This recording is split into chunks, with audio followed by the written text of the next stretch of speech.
Buenos días, presidente. Buenos días a todas y a todos. Nancy Flores, de la revista Contralínea.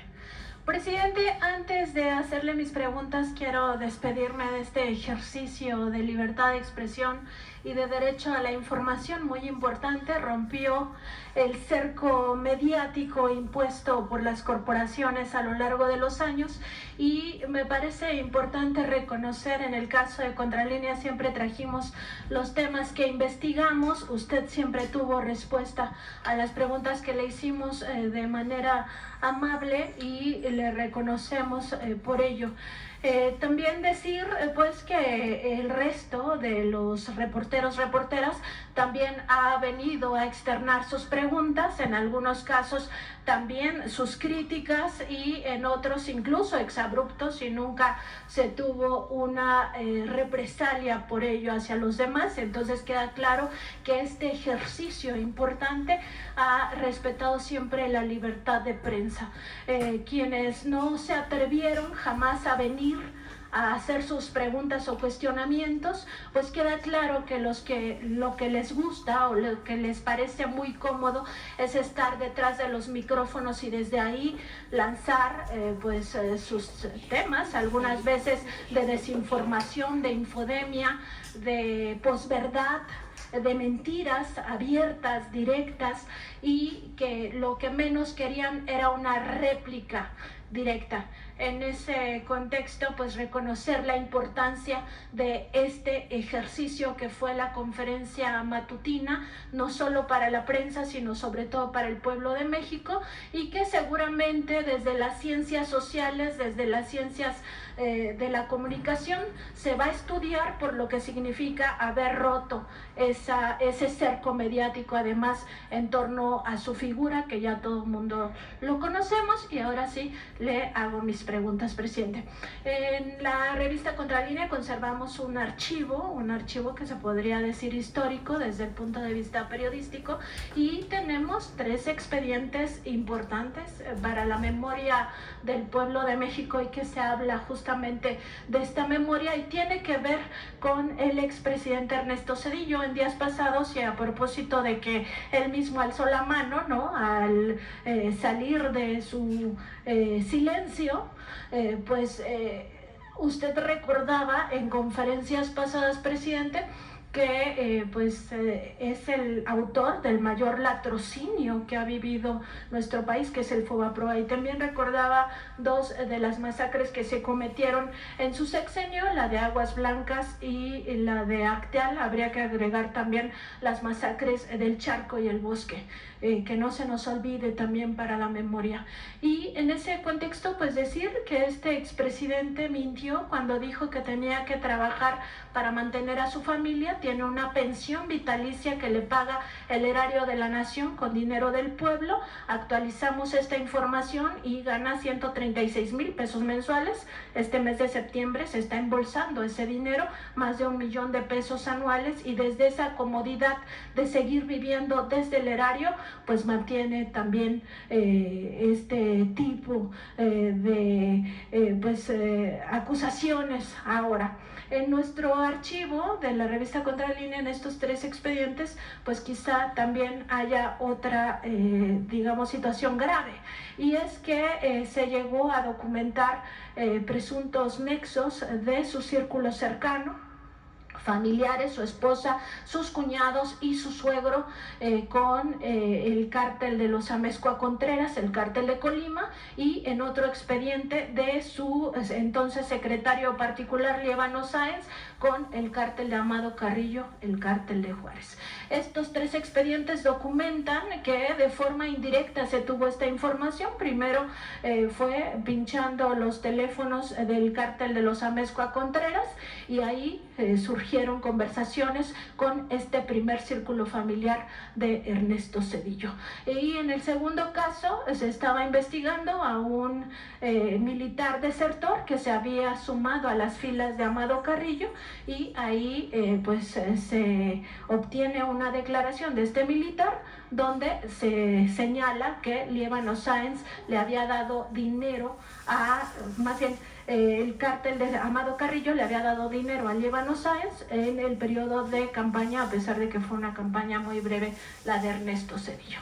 Todo esto viene con la importancia del momento para recordar quién fue este personaje, pero sobre todo porque los tres investigadores principales tuvieron represalias. Uno de ellos fue asesinado, otro fue exiliado y otro más fue encarcelado de por vida hasta su muerte.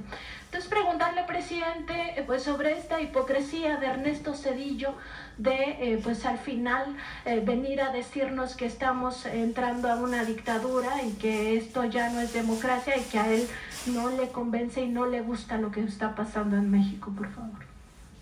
Bueno, yo creo que se debe de comprender que estamos llevando a cabo una transformación. Eso fue lo que nos propusimos.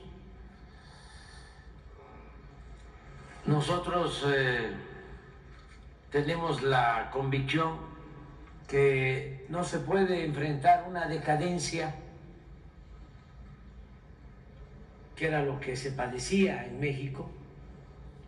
No solo era una crisis económica, de bienestar social, sino era una crisis en todos los ámbitos de la vida pública, en lo político, en la pérdida de valores. Vivíamos un proceso de degradación, padecíamos un proceso de degradación progresivo, una decadencia. Y para enfrentar ese mal, no había más que llevar a cabo una transformación, una revolución, un cambio de fondo, verdadero. Pero teníamos que hacerlo, como afortunadamente se ha logrado, de manera pacífica, porque las tres transformaciones anteriores que han habido se tuvieron que hacer con las armas. La independencia, la reforma, la revolución, no lo querían así nuestros héroes, los padres de nuestra patria. Pero así se presentaron las circunstancias. No tuvieron otra opción, otra alternativa. Afortunadamente, nosotros logramos llevar a cabo esta transformación, el inicio de esta transformación, sentar las bases para esta transformación sin violencia. Sin embargo, se trata de una transformación profunda, pacífica, pero igual de profunda que la independencia, que la reforma, que la revolución, porque se está arrancando de raíz la corrupción. Es una transformación radical, en el entendido que la palabra, el término radical viene de raíz. Entonces estamos arrancando de raíz la corrupción, las injusticias, los privilegios, y esto, como es natural, genera, produce una reacción. De ahí viene también la palabra, el término, el concepto reaccionario. Porque si se lleva a cabo un proceso de transformación, pues tiene que haber una reacción de los que se beneficiaban del antiguo régimen.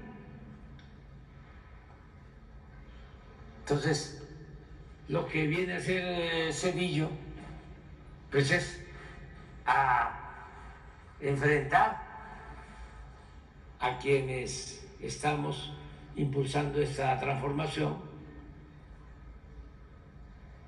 aunque él no tenga autoridad moral. Sin embargo, están pues en su papel. Siempre ha habido en México una corriente de pensamiento conservadora. No desapareció el conservadurismo ni siquiera después de que se llevó ese acto sublime de justicia. Después, como decía Justo Sierra, acto sublime de justicia después del fusilamiento de Maximiliano. Se pensó de que ya se alejaba el riesgo de la intervención extranjera y había triunfado el movimiento liberal y había desaparecido el movimiento conservador. Pues no, ahí estaba y pronto retoñó con el porfiriato. Pasó del movimiento liberal a, de nuevo, un movimiento conservador. La revolución tampoco pudo acabar con el conservadurismo. Se reinstaló, se restableció y en el periodo neoliberal o neoporfirista, pues desde luego que se volvió a implantar con mucha fuerza. Entonces nos ha tocado a millones de mexicanos actos de la humillación y del saqueo de los bienes nacionales. Nos ha tocado llevar a cabo esta transformación y por eso pues hay una reacción conservadora. Y los conservadores, puede parecer simplista, pero para entenderlo mejor y no andarse por las ramas, tienen cuando menos 3 características. La primera es que son muy hipócritas. Recordando a Carlos Monsiváis, que decía, me comentó en una ocasión,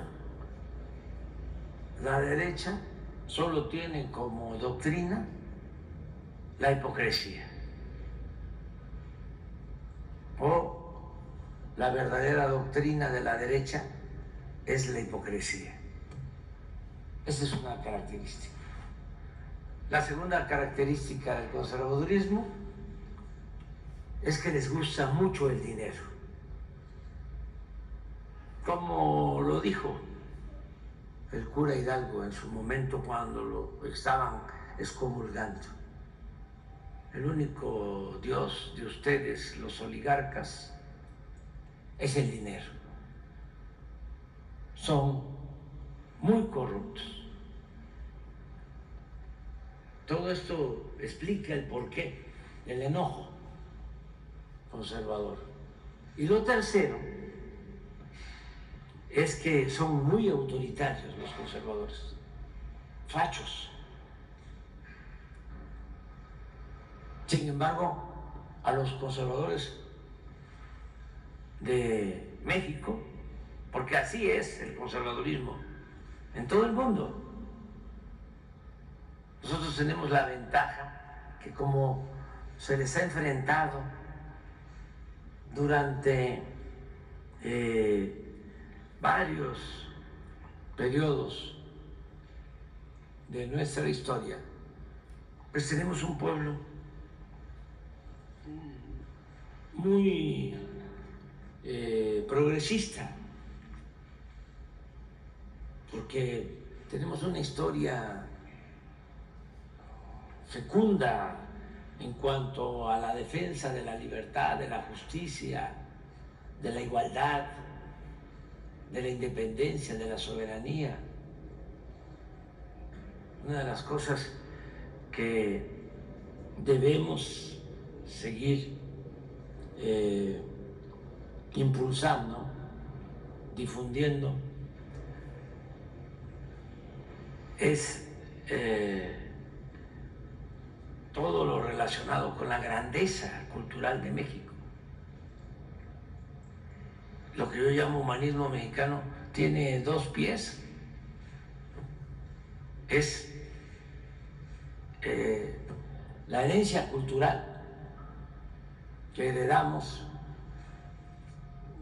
del México prehispánico, de las grandes civilizaciones que florecieron en nuestro territorio y que fueron civilizaciones negadas hasta la fecha. Ahora que me voy al retiro, que me voy a jubilar, voy a trabajar sobre eso. Tengo la hipótesis de que lo mejor del mexicano de hoy lo heredamos del México prehispánico. No quiere decir que no llegó cultura y civilización, si se quiere usar el concepto, de Europa, pero la influencia mayor la obtuvimos del México prehispánico. Lo más bueno, los elementos más buenos, los principios más buenos, la vocación de trabajo viene de ahí, del México prehispánico, contrario a lo que plantearon siempre los invasores y lo que quisieron hacernos creer, humillarnos, sobajarnos, ningunearnos, hasta llegar a negarnos a nosotros mismos.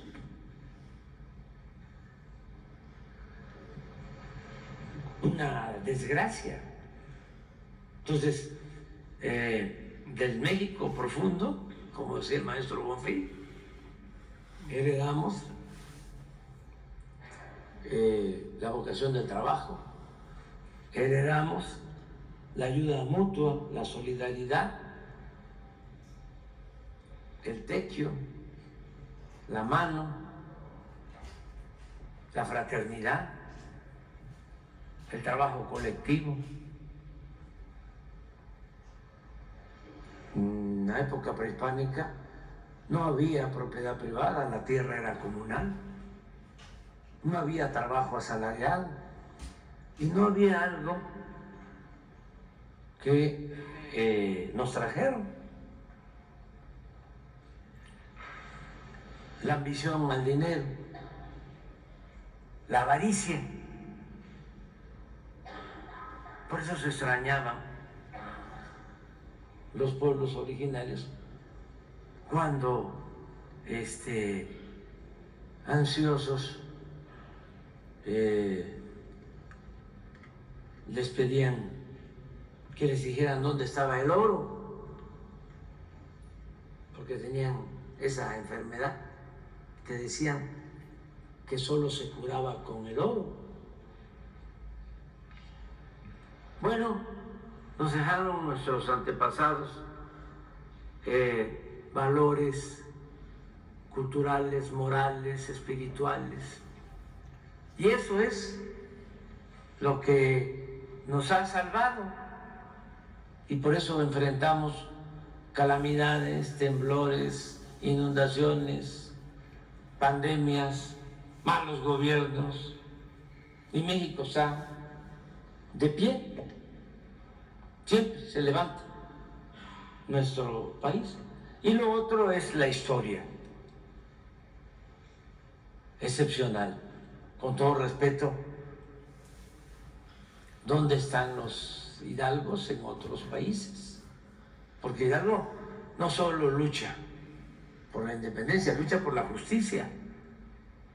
Es el primero en proclamar la abolición de la esclavitud y paga caro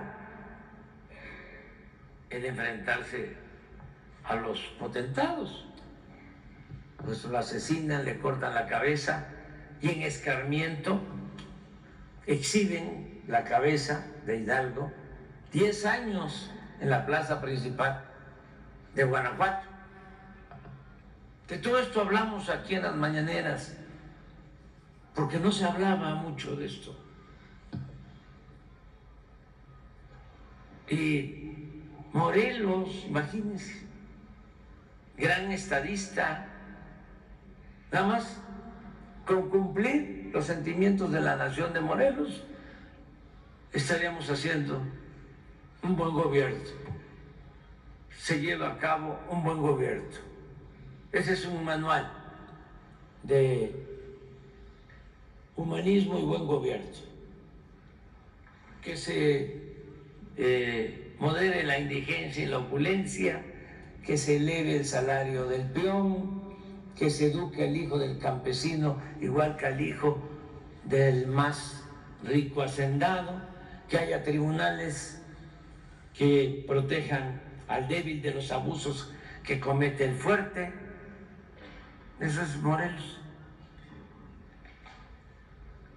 Vamos a recordar al maestro Pellicer. ¿Por qué no pones, creo que es en el poema de Cananea o algo de Morelos? ¿Quieres saber qué es Morelos? A lo mejor lo encontramos. Miren, mañana o pasado, antes de terminar esta semana, le vamos a hacer un homenaje a este equipo.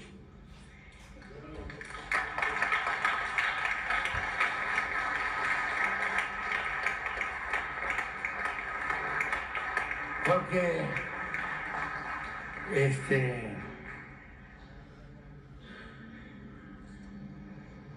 siempre responden, no es fácil.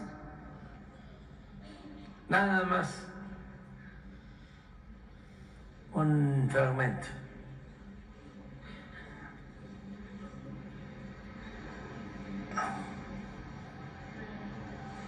Miren lo que decía el maestro de... A ver si está. ¿A dónde está? Pon el título. Dice... Imaginando una espada en medio de un jardín. Eso es Morelos. Imaginad una pedrada sobre la alfombra de una triste fiesta. Eso es Morelos. Imaginad una llamarada en almacén logrado por avaricia y robo. Eso es Morelos. Ya.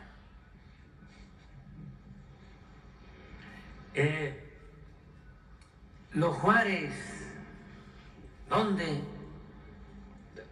Ayer, como aquí se mencionó, inauguramos el Museo de las Leyes de Reforma, porque Veracruz es la historia de México. No se podría escribir la historia de México sin Veracruz, como tampoco se podría escribir la historia de México sin Guerrero, sin Michoacán, y también sin tomar en cuenta otros estados. Pero el caso de Veracruz, pues ahí se consuma la independencia en 1825, porque en el 21 formalmente se proclama la independencia, es la entrada de Iturbide aquí en la ciudad, pero los españoles no querían irse y se atrincheraron en San Juan de Ulúa y un comandante, Pedro Sáenz de Baranda, con marinos los expulsan. En Veracruz pues se enfrenta a la intervención francesa, 2 intervenciones estadounidenses, no solo la de 1847, sino la heroica defensa del puerto de Veracruz de 1914. Sin embargo, no había nada sobre Juárez y sobre las leyes de reforma. Y ahí se proclamaron las leyes de reforma, todo un acontecimiento histórico, porque ahí se establece el Estado laico. Eso no se advierte, no sucede en otros países del mundo. Y también es importante aclarar que el laicismo significa, y eso fue lo que también habían resuelto los legisladores, los constituyentes de 1857, la polémica era una religión única, porque se decía, el pueblo tiene una sola religión, ¿para qué se afecta la unidad del pueblo? Y el planteamiento de los liberales es, no puede haber una religión única, que cada ciudadano sea libre de tener la religión que más se ajuste a su manera de ser y de pensar. Y eso es el laicismo, la libertad de creencia, la libertad de tener cualquier religión y también de no tener ninguna, de ser creyente o no creyente. Eso es el Estado laico. Pero en el mundo eso hasta la fecha no se aplica. Y hay que también entender, porque en efecto la mayoría de los mexicanos hasta la fecha, en ese entonces más eran católicos. Y Juárez y los liberales emprenden el movimiento de reforma contra el clero, no contra la religión. Juárez era anticlerical, no antirreligioso. Ignacio Ramírez, que era un liberal radical, llegó a decir, aun cuando lo excomulgaron, llegó a decir, yo me hinco donde se hinca el pueblo, porque tenían esa característica, eran respetuosos de las creencias del pueblo. Entonces, nosotros tenemos pues esa dicha de que hemos estado siempre a la vanguardia de las transformaciones en el mundo. La primera revolución social del siglo XX es la Revolución Mexicana. La primera constitución que garantiza los derechos sociales es la Constitución de 1917, antes que triunfara la Revolución Rusa. Ya aquí se había llevado a cabo la revolución y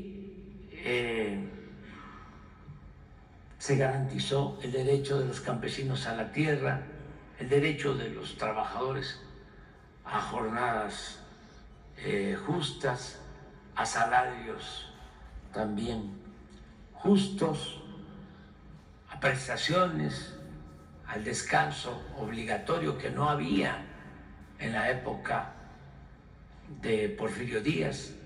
Era trabajar 16 horas diarias sin día de descanso.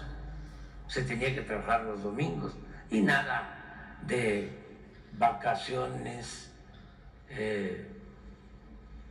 reparto de utilidades, nada de eso.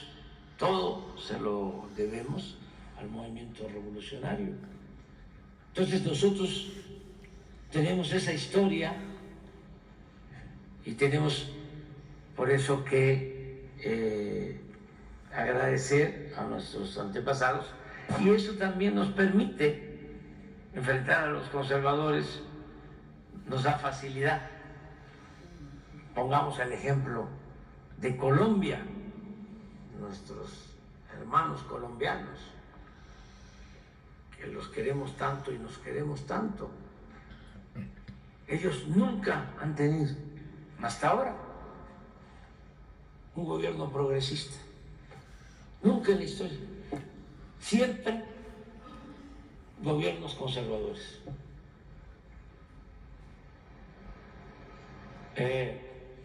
El general Mel, pues indígena, secretario de Simón Bolívar, tuvo que salir expulsado de Colombia y llegó a Chiapas y se incorporó al movimiento liberal del presidente Juárez, pero nada más eso. Y siempre conservadores. En el caso nuestro, no. Juárez, el mejor presidente de México. Madero, apóstol de la democracia. El general Cárdenas. Entonces, por eso entiendo que les cuesta mucho a los conservadores de hoy enfrentar nuestro movimiento, y por eso resistimos y, repito, les agradecemos porque no pasan de insultos, de guerras sucias, de campañas de desprestigio. AMLO, presidente narco, ¿no? En sociedad con gobiernos extranjeros, las agencias de esos gobiernos que son muy dados a intervenir en la vida de los pueblos independientes, porque pues es una mala costumbre, ¿no? Que ojalá y se les vaya quitando poco a poco. La prensa también, no solo la nacional, los medios nacionales, los extranjeros, los famosos, el New York Times, el Washington Post, Wall Street Journal, Financial Times, periodistas que les dan, yo digo, el premio Nobel de Periodismo, el Pulitzer, uno que nos calumnió, famosísimo, Tim Golden, 2 veces le dieron el Pulitzer.